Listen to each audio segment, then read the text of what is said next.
Hello friends, welcome to our YouTube channel WBPSC GS 101.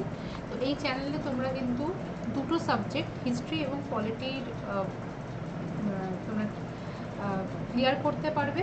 তো এখানে অনেক ইনফরমেশন পাবে, প্রত্যেকটা ক্লাস পাবে যেখান থেকে তোমাদের কনসেপ্ট ক্লিয়ার হবে। এবং এই প্ল্যাটফর্মে যে দুটো সাবজেক্টের জন্য কিন্তু তোমরা পাচ্ছ 4 জন এডুকেটারকে, যেখানে আমি রয়েছি হিস্ট্রি এবং দেবাশিস শাহ স্যার রয়েছেন, যিনি রয়েছেন হিস্ট্রির জন্য। পলিটির জন্য রয়েছেন অরিজিৎ বাসু চৌধুরী, পলিটির জন্য রয়েছেন রাহুল চক্রবর্তী স্যার। তো প্রত্যেকে কিন্তু অরিজিৎ বাসু চৌধুরী স্যারও পলিটির জন্য রয়েছেন। তো অবশ্যই কিন্তু তোমরা ক্লাসটাকে কিন্তু ভালো করে, যখন যদি কোথাও তোমাদের অসুবিধা হয়, যদি বুঝতে না পারো, তাহলে কমেন্টে জানিও। আর অবশ্যই লাইক করো ভালো লাগলে, আর শেয়ার করো ক্লাসটাকে, চ্যানেলটাকে, এবং চ্যানেল সাবস্ক্রাইব করে রেখো। তোমরা নোটিফিকেশান পাবে, সাবস্ক্রাইব করো, বেল আইকন প্রেস করো। তো অবশ্যই কিন্তু এগুলো মেনটেন করো। তো যাই হোক, আমাদের টপিক আজকে যেটা আমরা আজকে আলোচনা করব, important acts in British rule in India. যেগুলো আমাদের ইম্পর্টেন্ট রুলগুলো রয়েছে সেগুলো নিয়ে আমরা আলোচনা করব। তো আমরা যেখানে ফার্স্টে দেখতে পাচ্ছি যে তার আগে আমি তোমাদের একটা কথা বলি। দেখো, আনএকাডেমি প্ল্যাটফর্মে আমরা প্রতিদিন কিন্তু প্রচুর পরিমাণে তোমরা কিন্তু স্পেশাল ফ্রি ক্লাস পাবে। তো এখানে কিন্তু তোমরা অবশ্যই কিন্তু জয়েন করো। প্লে স্টোর থেকে তোমরা লার্নিং অ্যাপস ডাউনলোড করো, আনএকাডেমি লার্নিং অ্যাপস। তো সেখানে কিন্তু তোমরা প্রত্যেকটা ক্লাস জয়েন করো। আর অবশ্যই আনএকাডেমিতে তোমাদের কিন্তু ক্লাস রয়েছে। তো সেখানে যেটা সাবস্ক্রিপশন কোর্স, তো সাবস্ক্রিপশন কোর্সে কিন্তু তোমরা ডেসক্রিপটিভ থিওরি, পুরো থিওরি কিন্তু টোটাল পাবে। তারপরে তোমাদের কোনো বই কিছু বেসিকটুকু ছাড়া কিন্তু আর কোনো কিছু দরকার হবে না। তোমরা কিন্তু একদম পিডিএফ শুধু ফলো করো, আর পরীক্ষা ভালো করে যত কোয়েশ্চেন্স আছে, আনসার্স আছে, প্রচুর প্র্যাকটিস হবে। তো প্রত্যেকে কিন্তু জয়েন করে নাও। অবশ্যই যদি আমার ক্লাস তোমাদের ভালো লাগে, তাহলে অবশ্যই রেফারেল কোডটা ইউজ করো, RAMIL, এটার জন্য তোমরা কিন্তু 10% ডিসকাউন্ট পাবে। তো এখানে আমরা এভরিডে আমাদের যে স্পেশাল ক্লাস টাইম থাকে, সেই স্পেশাল ক্লাস টাইম হচ্ছে, আমাদের দেখতেই পাচ্ছি যে 10টা থেকে আমাদের থাকে 11টা পর্যন্ত আমার ক্লাস থাকে, এবং ইভিনিংয়ে থাকে 7:30 থেকে 8:30। প্লাসে ক্লাস, যেটা সাবস্ক্রিপশন কোর্সের ক্লাস আমি বলছিলাম, তো সেটা কিন্তু 2টো থেকে 3টে থাকে। তো এখানে আমরা আজকে ব্রিটিশ অ্যাক্ট ইন্ডিপেন্ডেন্স পড়ব, ঠিক আছে? তো অবশ্যই কিন্তু তোমরা আনএকাডেমি জয়েন করো যত তাড়াতাড়ি সম্ভব, কেউ দেরি করো না, ঠিক আছে? তো এখানে কিন্তু আমরা পোল লিডার বোর্ড ক্লাস আনএকাডেমিতে তোমরা পাবে। ক্লাস টাইম তুমি প্রেফার করতে পারো, তুমি কোন টাইমে কোন ক্লাস করবে সেটা তুমি ঠিক করবে, ঠিক আছে? এবং প্রত্যেকটা ক্লাস টাইম যেটা আমরা দেখি 1 ঘন্টা করে, তো প্রত্যেকটা কিন্তু ইম্পর্টেন্ট।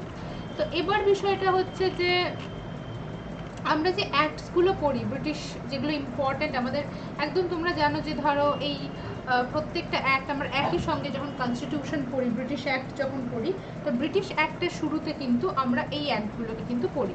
যেখানে রেগুলেটিং অ্যাক্ট থেকে শুরু হয়েছে, regulating act 1773, পিটস India act 1784, charter act 1813, charter act 1833, charter act 1853, Indian council act 1861, Indian council act 1892, Indian council act 1909, government of India act 1919। তো এগুলো প্রত্যেকটা কিন্তু ইম্পর্টেন্ট। এবং আমরা লাস্ট পর্যন্ত একদম ইন্ডিপেন্ডেন্স অ্যাক্ট আর ব্রিটিশ অ্যাক্ট সব শেষ। তো এবার আমরা প্রথম যে প্রশ্নটা আজকে করব, খুব ভালো করে কিন্তু দেখবে। প্রথম প্রশ্নতে রয়েছে, which of the following acts of British India designated the Governor General of Bengal? তো এখানে আমরা যেটা দেখতে পাবো যে আনসার আমাদের কি হবে, আনসার আমাদের হবে রেগুলেটিং অ্যাক্ট 1773। রেগুলেটিং অ্যাক্ট 1773 যেটা খুবই ইম্পর্টেন্ট। এই 1773 থেকে তোমাদের অনেক প্রশ্ন আসতে পারে, কারণ আমরা দেখেছি যে এই রেগুলেটিং অ্যাক্ট থেকে আমরা নতুন একটা পোস্ট পেয়েছি, যাকে আমরা বলি গভর্নর জেনারেল অফ বেঙ্গল। তো গভর্নর, আগে আমরা কি পড়তাম, আগে আমরা দেখেছি যে আমরা রবার্ট ক্লাইভকে দেখেছি, ঠিক আছে, ভ্যানসিটার্টকে দেখেছি। তো এরা প্রত্যেকে কিন্তু ছিলেন ইস্ট ইন্ডিয়া কোম্পানির গভর্নর, যারা ইস্ট ইন্ডিয়া কোম্পানির মুনাফা, কোনো আমরা দায়িত্বশীল, এদের যে এরা প্রত্যেকে ইস্ট ইন্ডিয়া কোম্পানি যখন আসে, যারা যে আমাদের যে ফ্যাক্টরি এস্টাবলিশ করে, সেখান থেকে ধীরে ধীরে তারা ইন্ডিয়ান রেভিনিউ হস্তক্ষেপ করতে শুরু করে, অ্যাডমিনিস্ট্রেশনকে হস্তক্ষেপ করতে শুরু করে, প্রত্যেকটা দেশীয় রুলারদের মধ্যে বিরোধীদের বিরোধ শুরু করে, যে বিরোধটাই হয় তাদের পাওয়ার এস্টাবলিশ করার প্রধান মাধ্যম। এবং আমরা যেখানে দেখব এই 73 থেকে আমরা প্রথম রেসপন্সিবল যদি কিছু বলি, যে কোনো ডিপার্টমেন্ট যে রেসপন্সিবল ডিপার্টমেন্ট এটা, তো সেটা কিন্তু এই গভর্নর জেনারেল কাউন্সিল। যেখানে আমরা জানি রেগুলেটিং অ্যাক্ট থেকেই তোমরা আনসার পাচ্ছ, রেগুলেট করা। রেগুলেট কে করছে? ব্রিটিশ গভর্নমেন্ট রেগুলেট করবে ইস্ট ইন্ডিয়া কোম্পানিকে। তো ফার্স্ট রেগুলেট হলো, কার মাধ্যমে রেগুলেট করবে? নিশ্চয়ই মোনার্ক এসে ভারতের রেগুলেট করবে না, তো রেগুলেট করবে কার মাধ্যমে? রেগুলেট করবে হচ্ছে তাদেরই নমিনেট করা, তাদেরই নির্বাচিত করা একটি সংস্থা, যাকে আমরা বলি যে গভর্নর জেনারেল, এবং তার 4 জন মেম্বারকে নিয়ে একটা কাউন্সিল গঠন হয়। যে কাউন্সিল দেখবে অ্যাডমিনিস্ট্রেশনকে, যে কাউন্সিল দেখবে আমাদের রেভিনিউ সিস্টেমকে বা কমার্শিয়াল জায়গাকে। তো এই জায়গাটা কিন্তু আমাদের এই ব্রিটিশ ইন্ডিয়া প্রথম আমরা কোনো রেসপন্সিবল অথরিটি এস্টাবলিশ হতে দেখলাম এই 1773। তো এবার আমরা ধীরে ধীরে দেখবো যে 1773-এ আমরা প্রথমত কাউন্সিল পেলাম। নাম্বার 1, 1773 অ্যাক্ট আসার প্রধান কারণ কি? নাম্বার 1 বলছে টেরিটোরিয়াল এক্সপ্যানশন। এটা প্রধান কারণ যে একটা দায়িত্বশীল অথরিটি দরকার। তার কারণ এখানে ব্রিটিশ গভর্নমেন্ট ভারতবর্ষ বা এশিয়া, এই প্রত্যেক যে আমরা সাউথ এশিয়া, এখানে তারা আসছে কি করতে? তারা ট্রেড করতে আসছে, এবং ট্রেডের জন্য তাদের প্রধান কি দরকার? কমার্শিয়াল অথরিটি, রেভিনিউ আর ইকোনমিক অথরিটি। এই অথরিটিগুলো যদি তাদের হাতে চলে আসে, তাহলে তারা আরও বেশি মুনাফা বা আরও বেশি প্রফিট করতে পারবে। তার জন্য টেরিটোরিয়াল এক্সপেনশনের জন্য দরকার একটি রেসপন্সিবল অথরিটি। তো এই রেসপন্সিবল অথরিটি আমরা পাই 1773-এ। Corruption among the servants of company আমরা দেখতে পাই।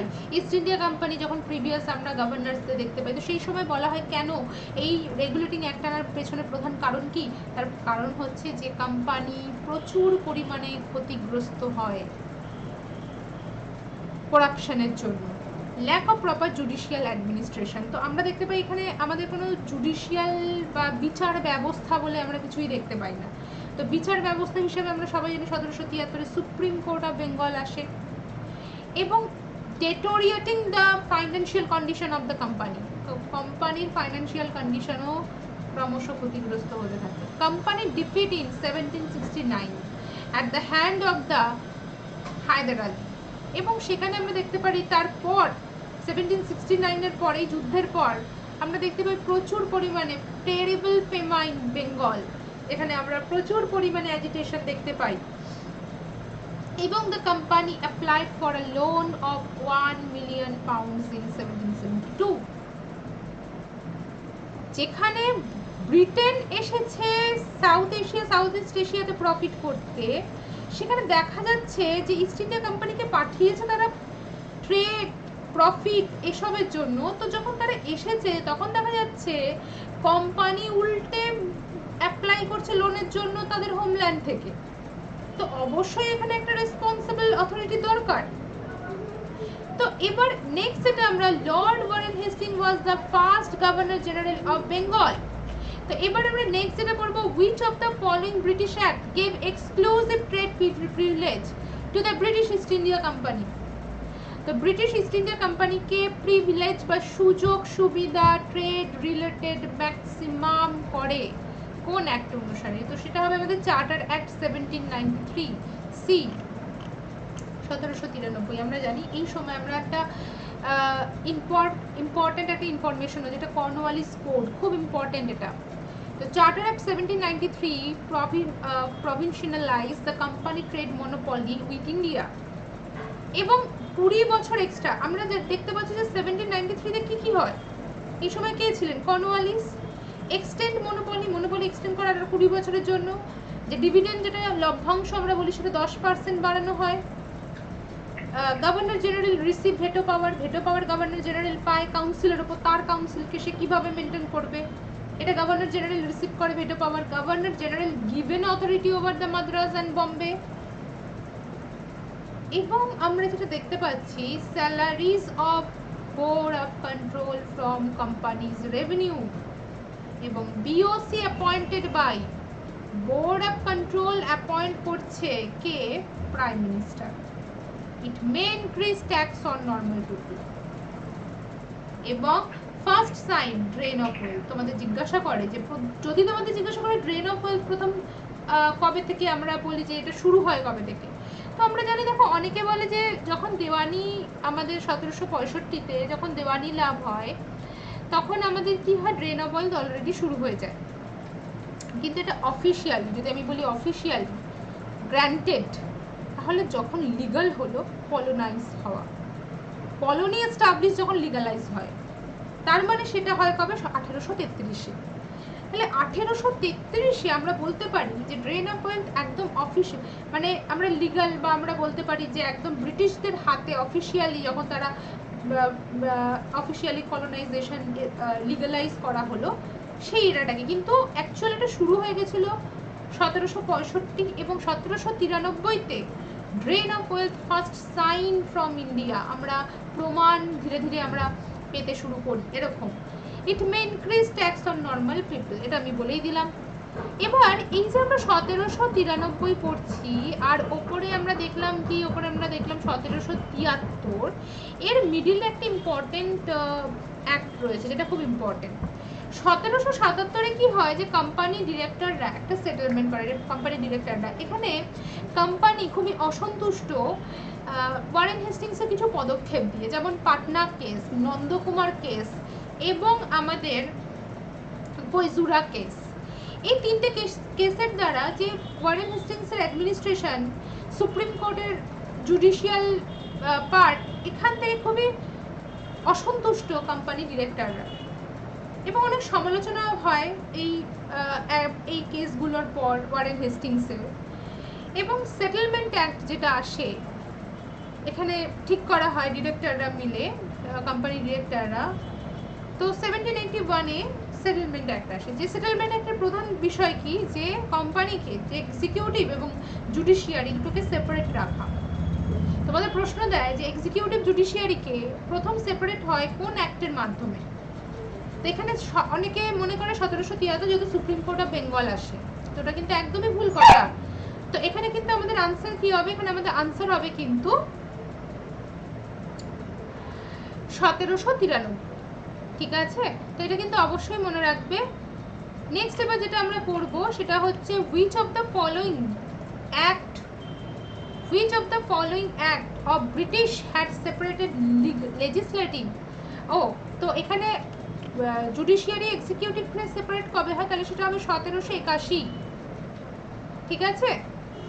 তো যাই হোক, নেক্সট এবার 1 মিনিট একটু দাঁড়াও।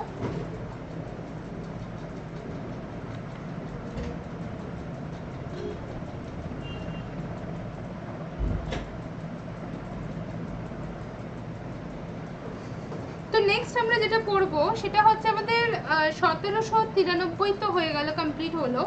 নেক্সট এবার যেটা আমরা পড়বো which of the following act of British had separated legislative from executive।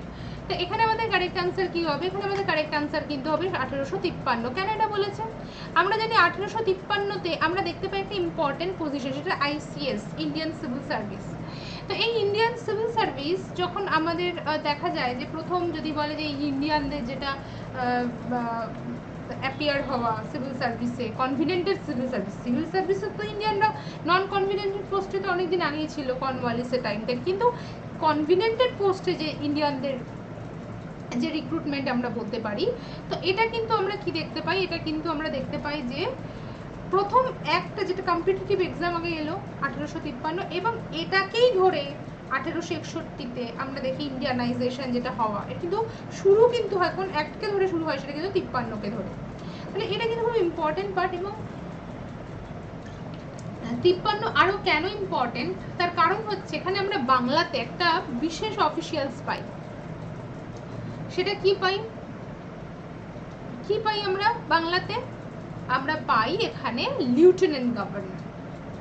আবার আরো একটা পার্ট যেখানে যে আমরা ল মেম্বার দেখেছিলাম, লর্ড ম্যাকলে 33-এ আমরা ল মেম্বার দেখেছিলাম, ভাইসরয় এক্সিকিউটিভ কাউন্সিলে একটা এক্সট্রা পদ এলো ল মেম্বার হিসাবে, ভাইসরয়কে অনেক কিছু বলছে, ঠিক আছে, তাকে সাজেশন দিচ্ছে, তাকে অ্যাডভাইস দিচ্ছে ভাইসরয়কে। আমরা উইলিয়াম বেন্টিং লর্ড ম্যাকলেকে দেখেছিলাম। তো এখানেও কিন্তু আমরা একটা জিনিস দেখি যে ল মেম্বার কিন্তু পার্মানেন্ট মেম্বার হয়, পার্মানেন্ট চেয়ার পায় ভাইসরয় বা গভর্নর জেনারেল এক্সিকিউটিভ কাউন্সিল। তাহলে এই পয়েন্টটা কিন্তু খুব ইম্পর্টেন্ট।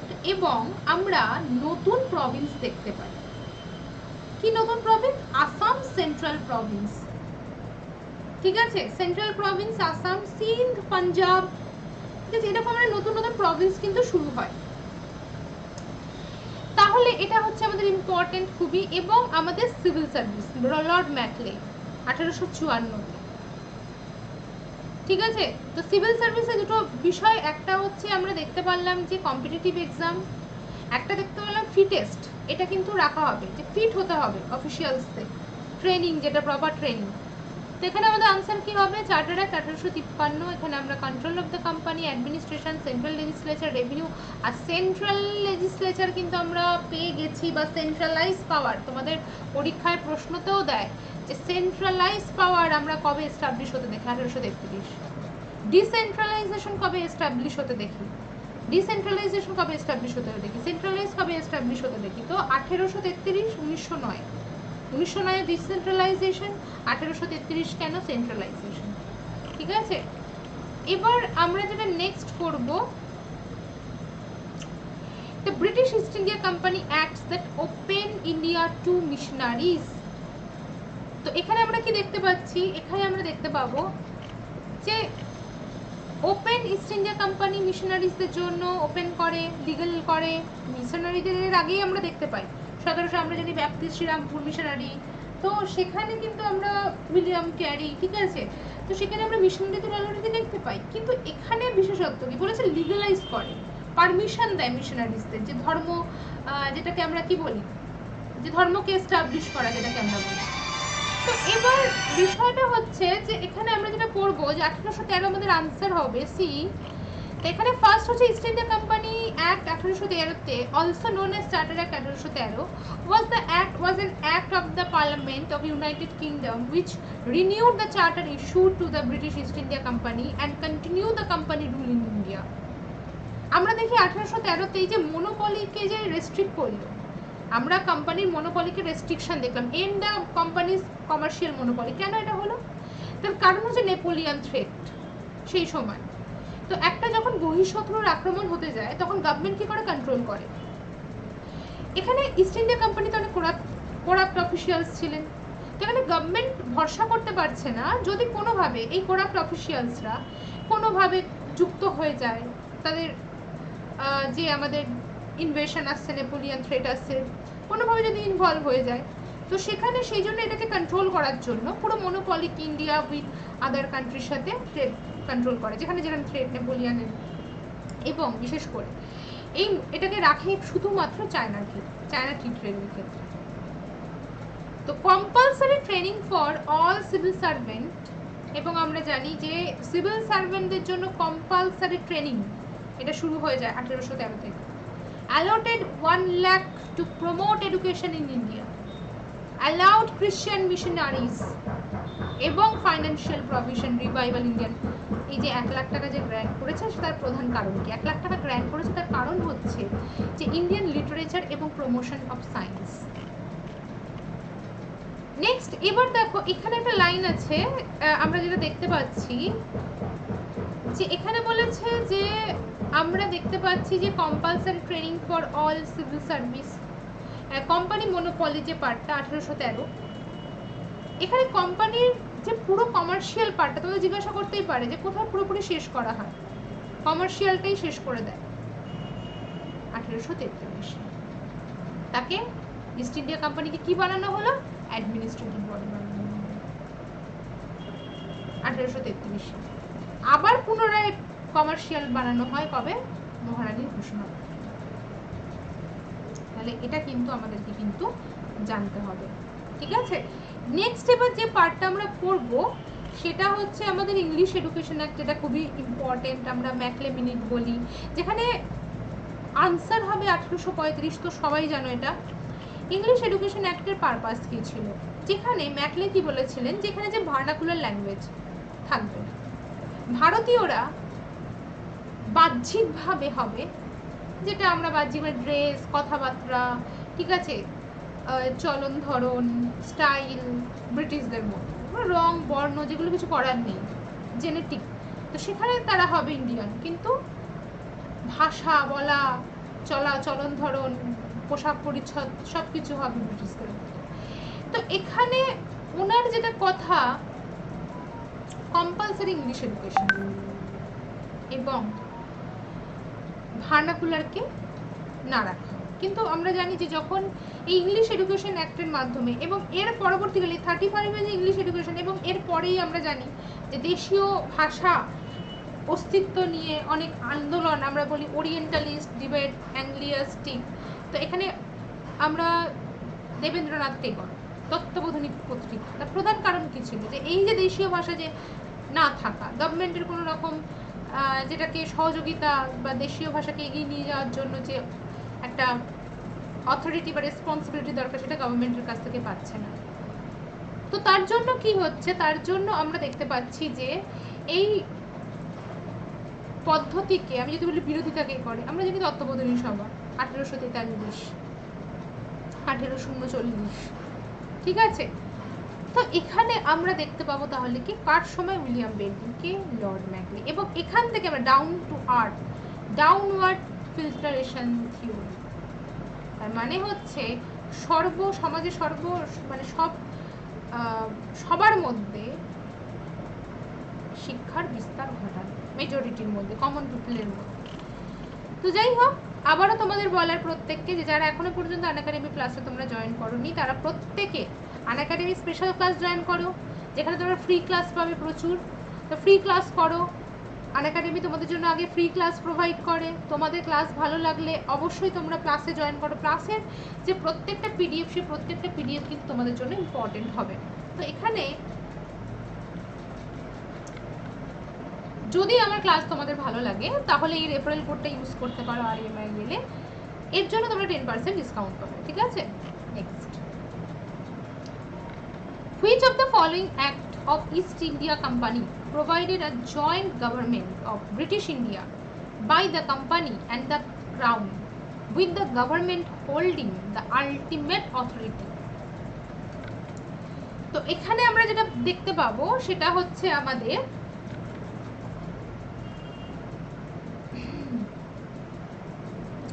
জয়েন্ট গভর্নমেন্ট বলেছে। এই জায়গাটা কিন্তু মনে রাখতে হবে। তাহলে জয়েন্ট গভর্নমেন্ট মানে BOC আর COD, board of control and court of director. এটা ভুলে গেলে কি করে হবে?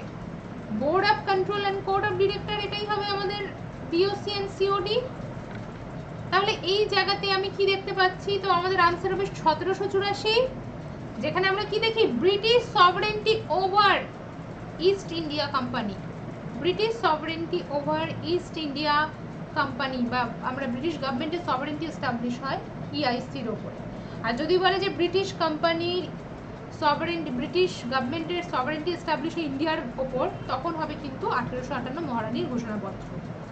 তো এখানে পিটস ইন্ডিয়া অ্যাক্ট 1784 খুব ইম্পর্টেন্ট, তোমাদের কিন্তু এটা পড়তে হবে। এই যে আমরা প্রথম দেখছি পার্লামেন্টারি অ্যাফেয়ার্স ওভার ইন্ডিয়া, এটা প্রথম কিন্তু এস্টাবলিশ হয় এই 1784-তে, যেখানে এই যে বোর্ড অফ কন্ট্রোল, এই বোর্ড অফ কন্ট্রোলকে আমরা দেখতে পাচ্ছি যে এরা কারা হয়? এরা হয় British MP, member of parliament. পরবর্তীকালে এই BOC কে রিক্রুট করেন বা অ্যাপয়েন্ট করেন কার দ্বারা? Lord Cornwallis. তাহলে এটা কিন্তু আমরা মানে 1793 বলবো। কোন অ্যাক্ট দ্বারা এটা হয়? যে PM করবে 1793 কর্নওয়ালিসের সময়, ঠিক আছে? নেক্সট এবার যেটা আমরা পড়বো সেটা হচ্ছে ইস্ট ইন্ডিয়া কোম্পানি অ্যাক্ট 1784, এই মাত্র আমি বলে দিলাম, তোমরা ভালো করে দেখে নেবে। পিটস ইন্ডিয়া অ্যাক্টের প্রধান আমরা যদি বলি যে কি কি পার্ট ছিল, তো প্রথমেই হচ্ছে ডিস্টিংগুইশ বিটুইন কমার্শিয়াল বা পলিটিক্যাল ফাংশন, যেখানে কমার্শিয়ালকে দেখতো COD দেখতো, আর পলিটিক্যাল অ্যাডমিনিস্ট্রেশন কারা দেখতো? BOC দেখতো। Board of director was allowed to manage commercial affairs, board of control political, double government, আমরা যার জন্য এটাকে কি ফিচার বলি? ডাবল গভর্নমেন্ট, ডুয়াল গভর্নমেন্ট, ঠিক আছে? এগুলো কিন্তু অবশ্যই মনে রাখবে। ডায়ারকি কবে হয়? ডিসেন্ট্রালাইজেশন কবে হয়? সেন্ট্রালাইজেশন কবে হয়? তাহলে এগুলো কিন্তু খুব ভালো করে মনে রাখতে হবে। Company's territories in India were for the first time call the British possessions in India. খুব ইম্পর্টেন্ট। নেক্সট আমরা যেটা পড়বো, প্লাসের ক্লাস কিন্তু আমার হয়, এই ক্লাসটা খুব ইম্পর্টেন্ট, এটা ওভারঅল ইন্ডিয়ান হিস্ট্রির উপরে ক্লাস। তো অবশ্যই তোমরা কিন্তু জয়েন করো আনএকাডেমি প্লাস, আর এই কোডটা ইউজ করে এতে তোমরা 10% ডিসকাউন্ট পাবে। নেক্সট আমরা কনসিডার দ্য ফলোইং স্টেটমেন্ট, এখানে রয়েছে রেগুলেটিং অ্যাক্ট 1773 সম্পর্কে was pass the British parliament in order. তো এখানে ফার্স্ট বলেছে 1773 নিয়ে যে establish parliamentary control over administration of the East India Company territory India and make the Governor General of Bengal or end the dual system administration in India. তাহলে এখানে 1 2 3 হবে correct answer, 1 2 3 হবে correct answer. Establish parliamentary control over the administration of the East India Company territory in India, regulating act এর মাধ্যমে। যে council আমি বললাম, it was the first step taken by the British government to control and regulate the affairs of the East India Company in India, এবং it recognized the first time the political and administrative function of the company. It laid the foundation of central administration in India. It designated the governors of Bengal থেকে governor general of Bengal হলো। এটা তো আমরা আগেই পড়েছি, ঠিক আছে।